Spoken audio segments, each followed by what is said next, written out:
Good evening, dear students. In our previous class, we have completed about the discussion related to revenue expenditure, and today we will start our next topic related to expenditure. There are two types of expenditure: revenue expenditure and capital expenditure. Revenue expenditure are those expenditure which will not create any assets and which will not reduce any liability. ना तो उससे कोई नई assets बनती है और ना ही कोई लाइबिलिटी कम होती है। आपका पैसा भी चला जाएगा और कोई लाइबिलिटी भी कम नहीं होगी। An example I have given you that in hospitals government is spending a lot of money in medicines for the patients, so this is distributed free of cost. It will not create any assets. Such types of expenditures are known as revenue expenditure. So please write next topic, capital expenditure.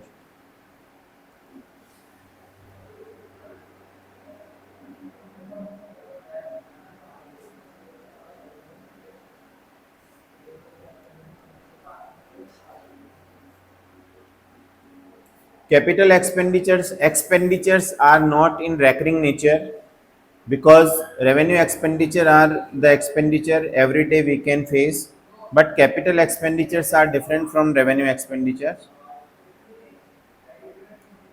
Mostly the things is related to government expenditure, because this is macroeconomics. Expenditures, incomes, all things we are reading, these are related to government expenditure at macro level.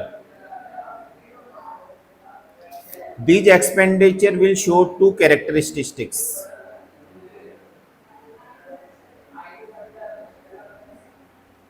It means कि आप ये कह सकते हो कि यदि उसमें दो फीचर्स हैं या कैरेक्टरिस्टिक्स हैं तो वो कैपिटल एक्सपेंडिचर होगा। First,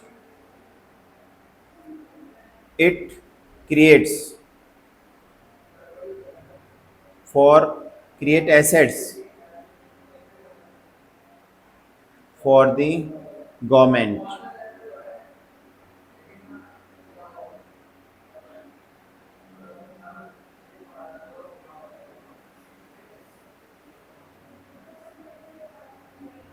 Example, you can say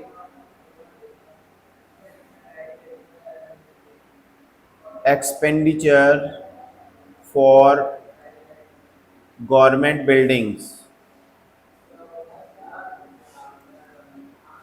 जब सरकार ये पैसा खर्च करेगी तो इस पे क्या होगा, बिल्डिंग क्रिएट होगी, एसेट्स क्रिएट होगी। And another example is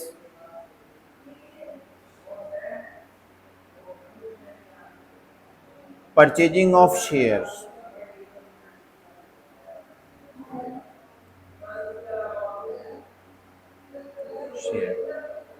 It will create investment.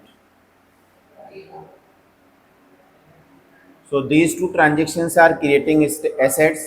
So we can say that expenditure which we are doing for purchasing and assets, it will known as capital expenditure. And revenue expenditure से कोई भी assets create नहीं होती हैं और capital expenditure से assets create होती हैं। Second, it will reduce liability of the government.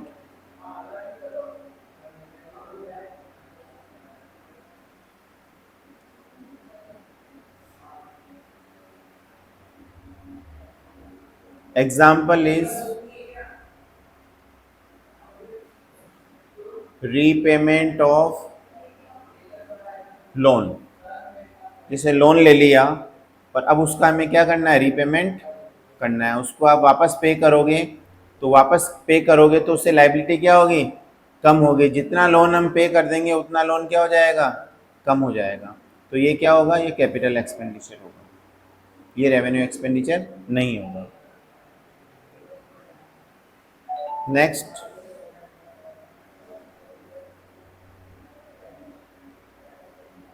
some identical expenditures are related to the government, because we are reading macroeconomics in reference to government expenditure. Some of the expenditure related to government, Indian government budget. So please write items of capital expenditure in the Indian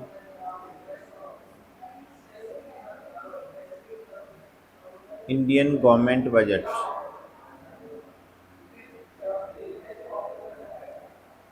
First, already I have given you example. Expenditure expenditure on land and building. जैसे government of India defence के लिए नया building बनाती है, defence के office के लिए, railway office के लिए, तो उससे बड़ी सारी क्या बनेगी, बिल्डिंग बनेगी। तो वो कौन सा एक्सपेंडिचर होगा, वो होगा capital expenditure. Second, expenditure on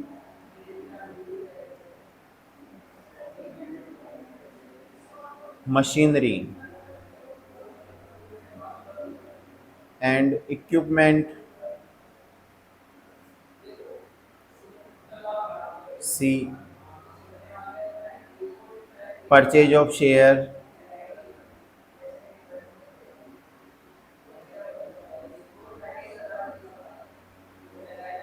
D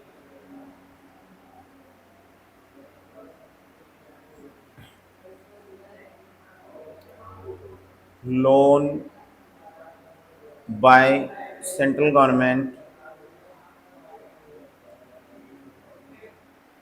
to state government.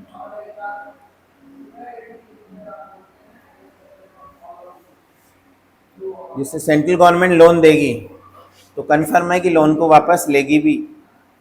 तो लोन के बारे में आप कन्फर्म मान के चलिए कि लोन गवर्नमेंट देगी तो वो कैपिटल एक्सपेंडिचर होगा, और जब लोन वापस मिलेगा तो वो कैपिटल क्या होगा, रिसिप्ट होगा। वापस भी तो देगी ना स्टेट गवर्नमेंट, तो जब मिलेगा तब रिसिप्ट हो जाएगा, और जब देंगे तब क्या हो जाएगा, एक्सपेंडिचर हो जाएगा। Now most important topic we will discuss now, that is different from all the contents already we have discussed, and most important for examination point of views. This is related to expenditure but different from writing terminology. We should keep something in mind, and we can say it is the type of expenditure. Already we have discussed that capital expenditures are the type of expenditure, revenue expenditure and capital expenditure. But expenditures are separately divided into two categories. There are two types of expenditure: planned expenditure and non-planned expenditure. We have discussed capital on the basis of capital and revenue, but some expenditures are planned and some are non-planned. जैसे हमारी life में भी होता है, आप देखेंगे कि कई बार कुछ खर्चे हमारे फिक्स होते हैं, बट कुछ के खर्चे ऐसे भी होते हैं जिनकी कोई हमारी प्लानिंग नहीं होती और एकदम से ही आ जाते हैं, तो वो कौन से खर्चे हो जाएंगे, non plan expenditure. So now we will read it. Expenditure, तो देखो expenditure on the basis of anchoring दो होंगे, planned expenditure and non planned expenditure.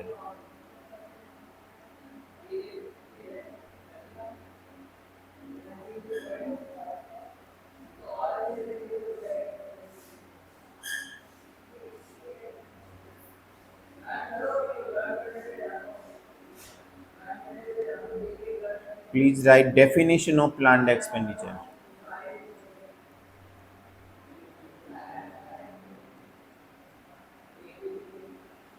Planned expenditure क्या होते हैं, देखिए, it refers to that expenditure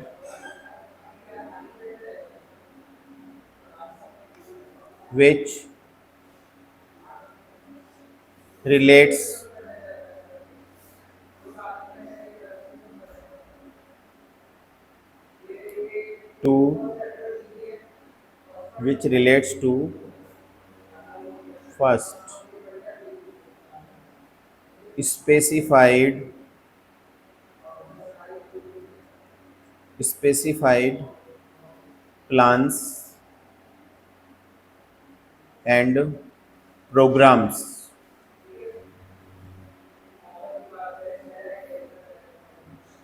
of development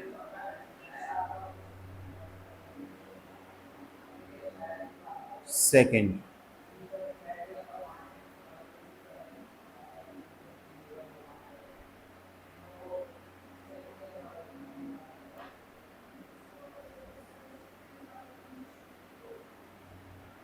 assistance to state government.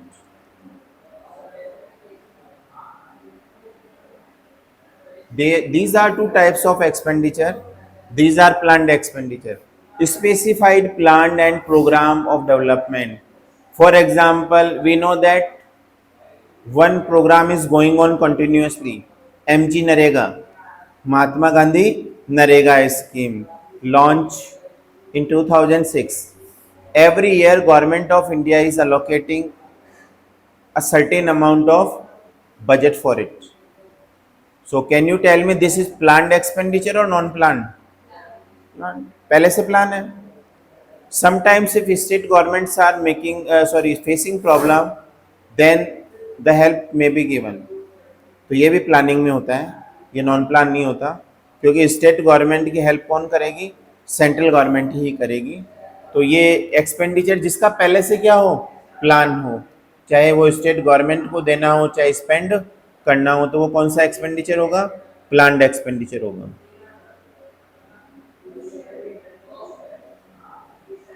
तो इसमें आप लिख लीजिए specified plan and programs of development. इसमें यहीं पे लिख लो ब्रैकेट में MG NREGA.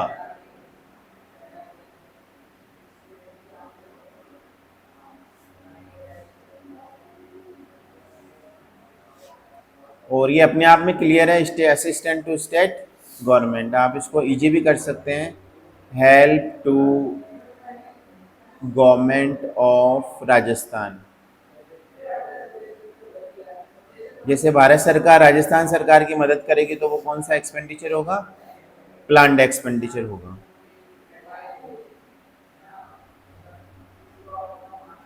Next, one question में come in your mind that sir it will be planned expenditure but these will be capital or revenue.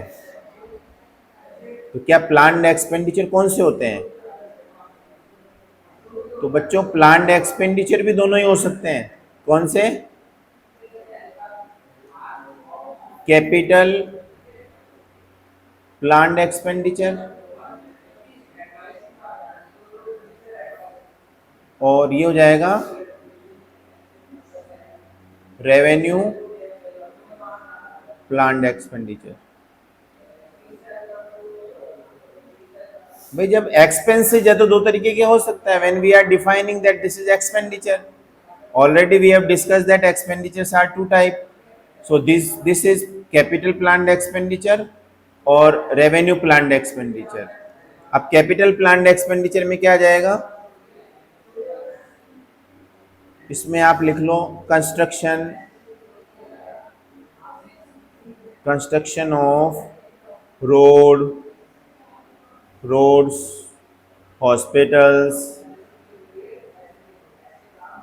और bridges.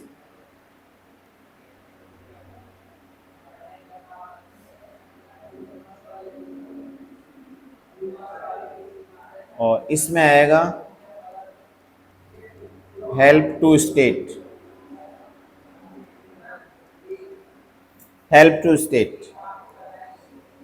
So dear student, help to state means every year government is helping the state government.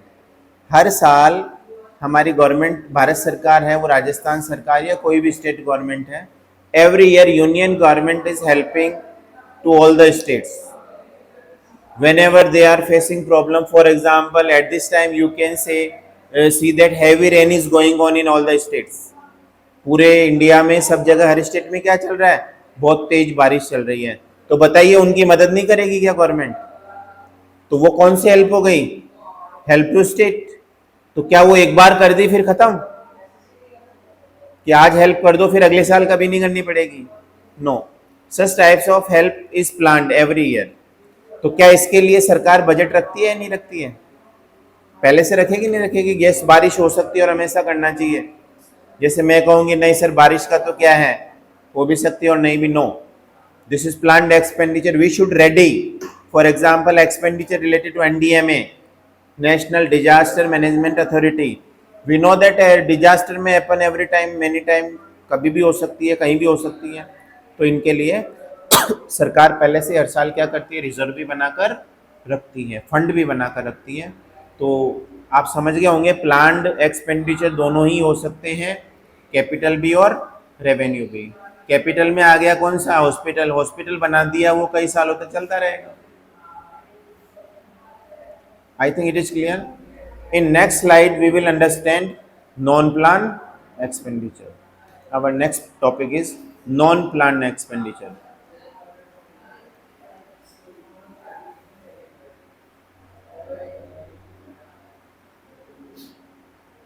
अब बताइए क्या इनकी कोई planning होगी पहले से? Already non plan, इनका पहले से कोई भी प्लान नहीं होगा। So please write, it refers to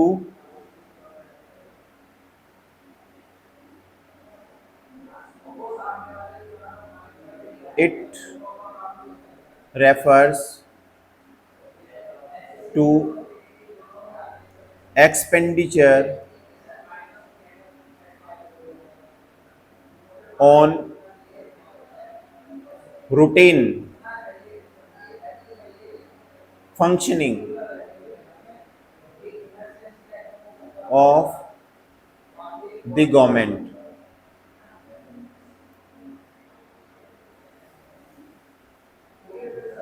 or it includes on such services as of law, LAW, law and order, defense and subsidies.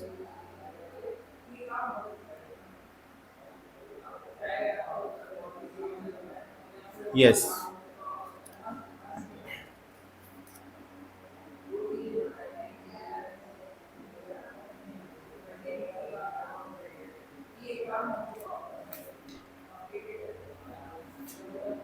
yes, non-planned expenditure, the expenditure for which we are not having plan, ऐसे expenditure जिनके लिए किसी भी plan की जरूरत नहीं होती, non plan. Dear student, in this one word is common, routine आया था ना, रूटीन। चलिए बताइए, अब रूटीन का खर्चा कैपिटल होगा या revenue? Daksh, routine expenditure revenue और capital? Revenue. Routine every day the expenses are incurring, these are known as revenue expenditure. तो ये कैपिटल एक्सपेंडिचर नहीं होंगे, इनके पहले से कोई प्लानिंग नहीं होगी। Please give your answer in yes और no. Government of India is paying salary to employees, this is planned expenditure और non planned? Non plan, because every year expenditure will be paid. इसके लिए पहले से कोई planning नहीं होती, कई बार according to the requirement more employees are recruited. क्या फिक्स है कि गवर्नमेंट ऑफ इंडिया के इतने एम्प्लॉय काम करेंगे? बारिश तेज आ गई, बाढ़ आ गई, टेम्परेरी एम्प्लॉयज भी लगाने हैं, बताइए और लगेंगे या नहीं लगेंगे? कि नहीं नहीं हम तो नहीं लगा सकते, हमारा तो फिक्स है, इतने लगाएंगे। तो ये कौन सा एक्सपेंडिचर होगा? Non plan. Yes, one another example, subsidies given on gas cylinder, non plan, because if a person is using only 4 cylinder in a year, then subsidy will be given on only 4 cylinder. Suppose that 12 cylinders are allowed और वो पूरे 12 use करता है तो 12 पे subsidy मिलेगी, यदि मिल सकती है। तो जैसे जिसको नहीं मिलती उसको तो नहीं मिलेगी, बट जो एंटाइटल है उसको मिलेगी। तो क्या उसको पूरे 12 पे मिलेगी? No, if he is using 12 then on 12, he is using 5 then on 5, 7/7. Defense, it is clear that certain budget will be spent on defense. No doubt sum is fixed. मैं क्या बोल रहा हूँ, कुछ बजट बजट फिक्स भी होता है, but कुछ बजट ऐसा भी होगा जो नॉन फिक्स भी होगा. डिफेंस में कोई भी बजट फिक्स नहीं है. सरकार बजट तो बनाती है, लेकिन इसकी बेसिक कैटेगरी क्या होगी? नॉन प्लान एक्सपेंडिचर होगी. Unlimited budget can be allotted if we are facing the problem of battle and other things. But we are discussing about definition. But when we will do its accounting, जब हम इसकी accounting करेंगे तो वहां पर तो decide होगा कि एक्सपेंडिचर प्लान्ड है या नॉन प्लान्ड है. तो when we are doing accounting, at that time it should be very clear that this is planned expenditure and non planned expenditure. One thing you can learn, planned expenditures are in limit, but there will be no limit of unplanned expenditure. बताइए sir sorry सरकार schemes बनाती है तो उनका budget क्या होता है? Fix होता है कि नरेगा में साल में इतने लोगों को जॉब देना है. ऐसा है क्या? इधर देखिए मेरी तरफ की खूब भीड़ आ गई गांव से, सबको दे दो काम. No. From every house 100 days employment will be given. That is limit. But in non planned expenditure there will be no limit. Law and order, क्या पुलिस एक्सपेंडिचर की लिमिट होगी? यदि दंगे ज्यादा हो गए तो खर्चा क्या होगा? ज्यादा होगा. So these are the non plan expenditure. आप बच्चों एक ही वर्ड याद रखिएगा इसमें, रूटीन. यस, ये आपको हर चीज डिफाइन करेगा. नाउ इक्वेशन में लिखिए आप बजट एक्सपेंडिचर. तो budget expenditure is equal to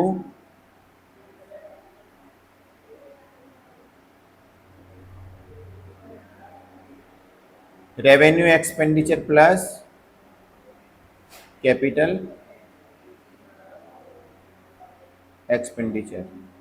तो बजट हमारा दो चीजों से बनता है, रेवेन्यू एक्सपेंडिचर से और कैपिटल एक्सपेंडिचर से. तो budget expenditure is equal to revenue expenditure and capital expenditure. Further if we are dividing into plan and non plan, so budget expenditure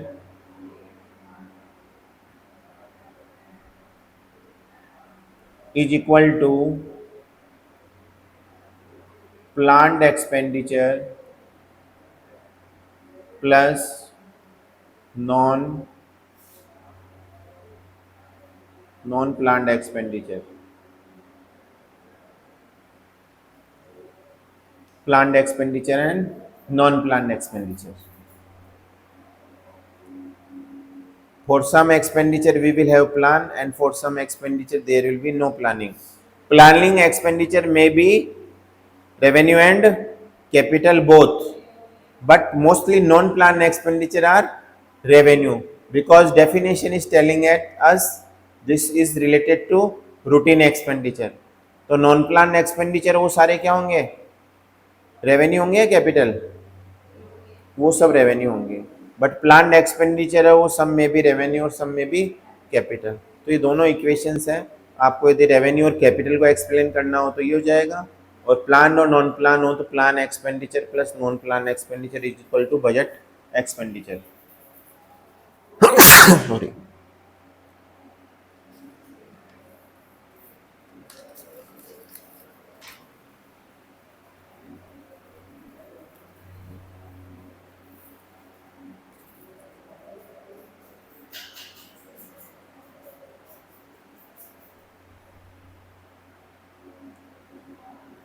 Our next topic is related to deficit.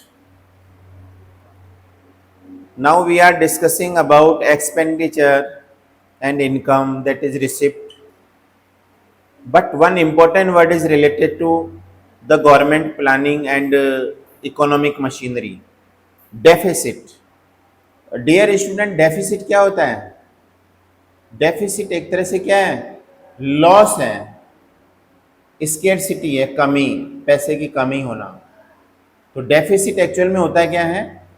When our expenditures are more than income, जब हमारे expenditure क्या हो, income से ज़्यादा हो, तब क्या होगा, डेफिसिट होगा। आप लिख सकते हैं deficit is equal to expenditure minus income. Detail में हम पढ़ेंगे बाद में, बट हमें पता होना चाहिए कि डेफिसिट होता क्या है। और सरप्लस, सरप्लस का फार्मूला क्या हो जाएगा, ये रिवर्ट हो जाएगा, income minus expenditure.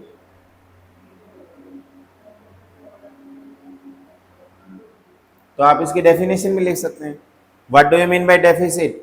When income is more than expenditure is more than income, we can say deficit. When income is more than expenditure, this is surplus. Surplus means we are having more income that after incurring our expenditure we have some amount in reserve. Now our next topic will be budget deficit.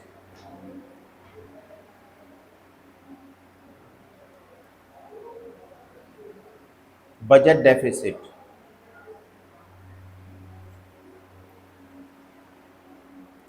In this budget deficit we will read about three types of deficit. हम इसमें तीन तरीके के deficit की चर्चा करेंगे, पढ़ेंगे। एक तो लिखिए रेवेन्यू डेफिसिट,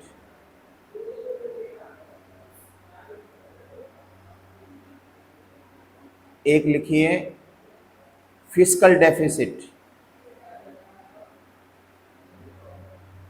और एक होता है primary deficit. Revenue deficit, fiscal deficit और प्राइमरी डेफिसिट।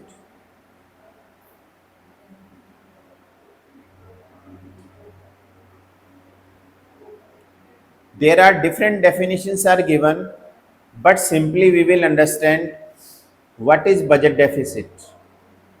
पहले हम ये पढ़ेंगे कि बजट डेफिसिट होता क्या है। तो आप लिखिए इसको,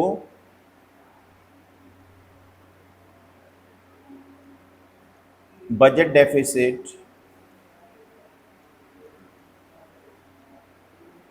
कौन बनाता है बजट? गवर्नमेंट। तो ये गवर्नमेंट का डेफिसिट होता है, ये आप और हमारा डेफिसिट नहीं है, गवर्नमेंट का डेफिसिट। बजट डेफिसिट ब्रैकेट में लिखिए also called government deficit,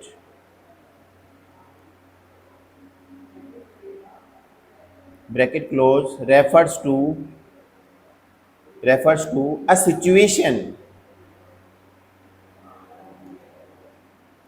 situation when budget expenditure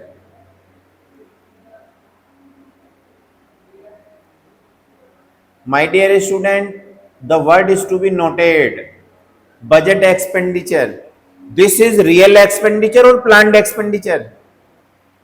Budget expenditure, budget is related to future. Every year government of India and state governments are declaring budget.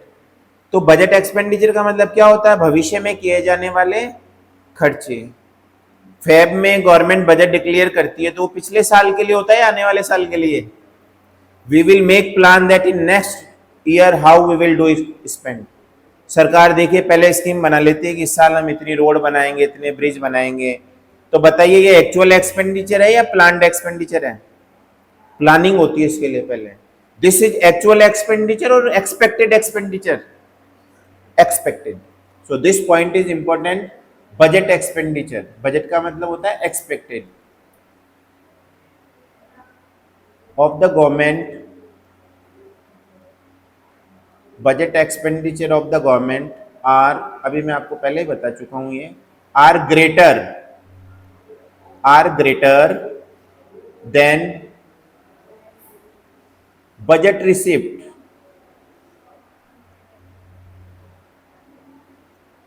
Yes. So dear student, budget receipts are two types, वही capital receipt और revenue receipt. Revenue receipt is related to tax and capital receipts are related, that is not related to tax revenue, and these are not recurring in nature, जो recurring nature की नहीं होती, वो जो regular नहीं होती, जैसे किसी बिल्डिंग को सेल कर दिया, अब उससे जो पैसा मिलेगा तो वो कौन सा रेवेन्यू होगा, वो हमारा क्या होगा, रिसिप्ट होगी। वो रेवेन्यू रिसिप्ट नहीं होगा, वो कौन सी रिसिप्ट होगी, कैपिटल रिसिप्ट होगी। छोटा सा ध्यान रखें कि जब एक्सपेंडिचर हमारे इनकम से क्या हो, ज़्यादा हो, when our expenditure are more than receipt, it is known as budget deficit. Yes, in next slide please write in equation how you will write budget deficit.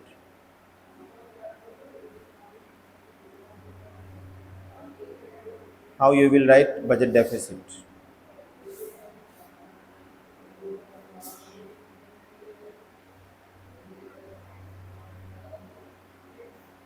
Total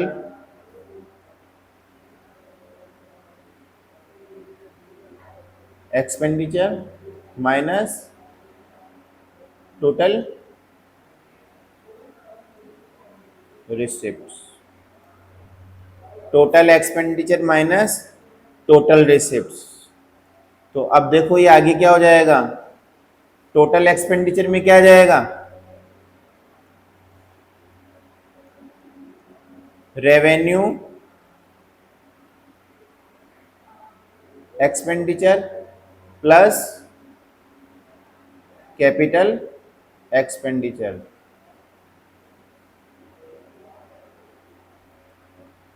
total expenditure means revenue expenditure plus capital expenditure, दोनों को club कर दो और minus ये क्या हो जाएगा, revenue receipt plus capital receipt.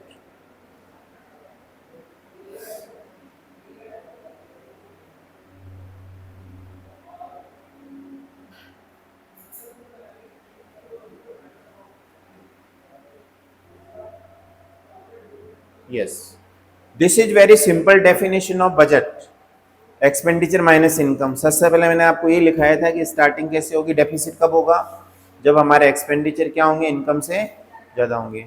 अब बजट, बजट में तो सारे एक्सपेंडिचर आते टोटल, तो यहाँ पे वर्ड ऐड कर दिया, total expenditure minus total receipt. अब एक्सपेंडिचर में भी दो होते हैं, revenue expenditure plus capital expenditure, ऐसे रिसिप्ट भी दो जाएगी, revenue receipt plus capital receipt. ये सिंपल ये डेफिनेशन हो गई इसकी।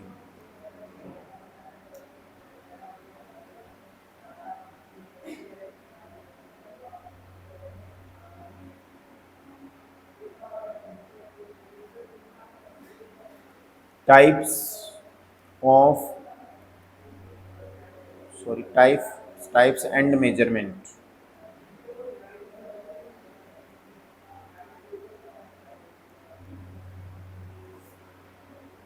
Types and measurement.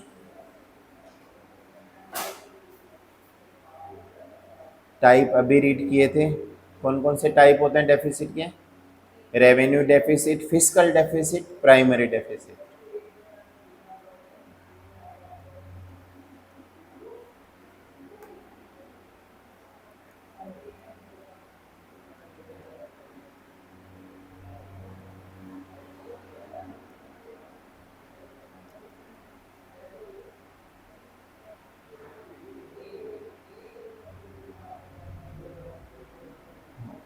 ये रेवेन्यू डेफिसिट, फिस्कल डेफिसिट और प्राइमरी डेफिसिट। देखो बच्चों ये है ना, मैं जब पढ़ता था, जब भी मेरा याद किया हुआ है, इसको याद कैसे करते हैं, एक रेलवे में पोस्ट होती है पुलिस की, जो स्टेशन पे आपको कांस्टेबल खड़े नजर आएंगे, उसको बोलते हैं आरपीएफ।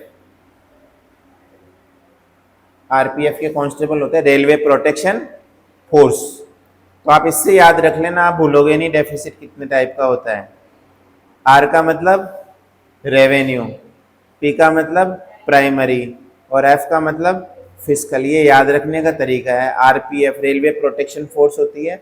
रेलवे के जो है पुलिस दो तरीके की होती है, हमारी ये वाली स्टेट पुलिस और रेलवे पुलिस। तो रेलवे पुलिस को जनरली हम आरपीएफ बोलते हैं। तो अब कोई भी अपनी ट्रिक बना सकता है, तो मैंने बना रखा है ताकि कभी कोई कंफ्यूजन ना हो। आरपीएफ रेवेन्यू डेफिसिट और प्राइमरी डेफिसिट और fiscal deficit. Next topic, we are having only 5 minutes, but try to complete as possible. First title, revenue receipt.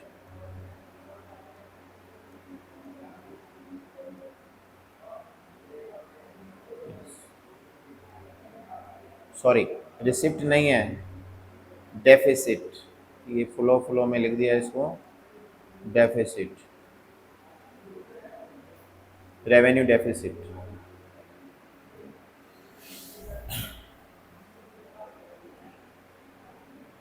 excess of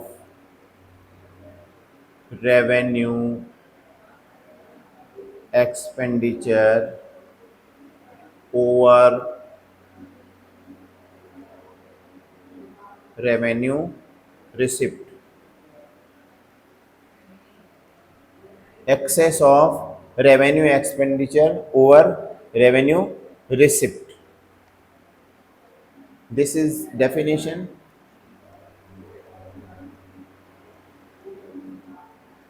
Revenue deficit,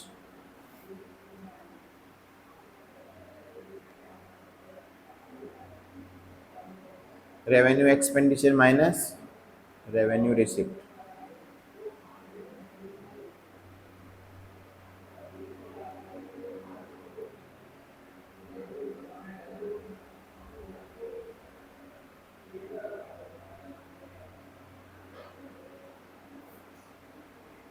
Revenue deficit. What are the implications of it? इसके क्या implications हैं? मतलब ये इसका effect क्या पड़ता है? जब रेवेन्यू डेफिसिट होता है तो सरकार को इसमें क्या क्या कट करना पड़ता है, वो हम लिखेंगे कि इसके इफेक्ट क्या होंगे. सो please right implications.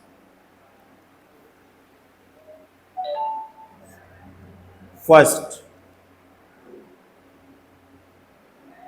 because of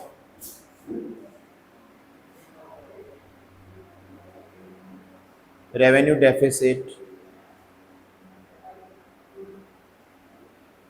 government may cut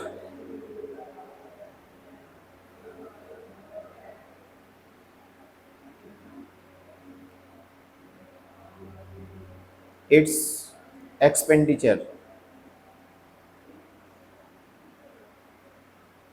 on several welfare program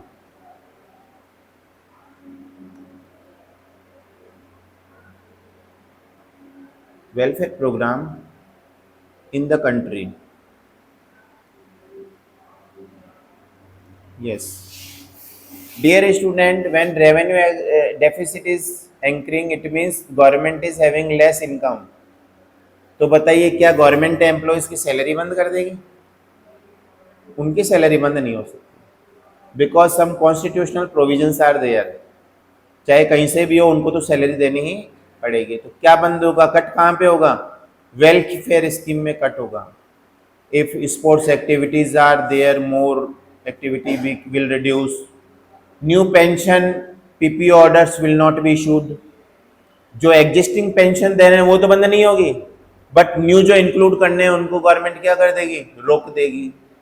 if subsidies given, इसको भी रोका जा सकता है. तो दीज आर द इम्प्लीकेशंस. तो ये पहला इम्प्लीकेशंस है कि गवर्नमेंट को अपने वेलफेयर प्रोग्राम से उनको क्या करना पड़ता है? कट करना पड़ता है. और सेकेंड इफेक्ट क्या होगा इससे? Government will raise funds by borrowings. यदि रेवेन्यू रिसिप्ट और भी ज्यादा कम है और एम्प्लॉयज की सैलरी भी पे नहीं हो पा रही है, तो फिर गवर्नमेंट को बोरोविंग्स भी लेनी पड़ेगी. तो इसके इफेक्ट हैं. फर्स्ट क्या होगा? वेलफेयर स्कीम कट होगी. Second, government will have to take borrowings. And third, short में लिख रहा हूं because already you have discussed in class 11, disinvestment. Government may be compelled for disinvestment. My dear student, every year government of India is having the target कि उसको कितना disinvestment करना है। मान के चलिए जो भी सिक यूनिट है वो धीरे धीरे क्या होती जाएगी, बंद होती जाएगी। It means these are in government undertaking but continuously they are getting loss. तो सरकार क्या करती है, उनमें शेयर को तो सेल कर देती है। सपोज कीजिए कि एक कंपनी है गवर्नमेंट की, एनटीपीसी, अच्छी कंपनी है बट मान लो वेदांत हिंदुस्तान जिंक लिमिटेड, अब इसमें गवर्नमेंट का पैसा है 1,00,000 करोड़। अब गवर्नमेंट को पैसे की जरूरत है तो गवर्नमेंट क्या करेगी, suppose that Daksh is the private investors, Daksh की एक कंपनी है पहले ही बड़ी, तो दक्ष ने इसमें 20,000 करोड़ रुपए लगा दिया, तो सरकार अपना 20,000 क्या कर लेगी, निकाल लेगी। तो अब इस कंपनी में दो हो गए, नहीं हो गए पार्टनर, 80% तो गवर्नमेंट और 20% हो जाएगा दक्ष लिमिटेड, जो भी है कंस्ट्रक्शन लिमिटेड। तो सरकार ने अपना पैसा बचा लिया और दक्ष ने अपना पैसा लगा दिया। कंपनी में पूरा कितना है, पूरा का पूरा कितना है, 1,00,000 करोड़। तो उस पैसे को गवर्नमेंट क्या करती है, फिर ऐसी प्रॉब्लम आने पर यूज करती है। ये 11th का टॉपिक है disinvestment, it should be clear. Disinvestment means reducing capital in government enterprises by two ways. First is outright sale, that is instant, पूरी की पूरी कोई क्या कर देना, बेच देना, और एक होता है gradually. Thank you very much. Next topic we will discuss in our next class in detail.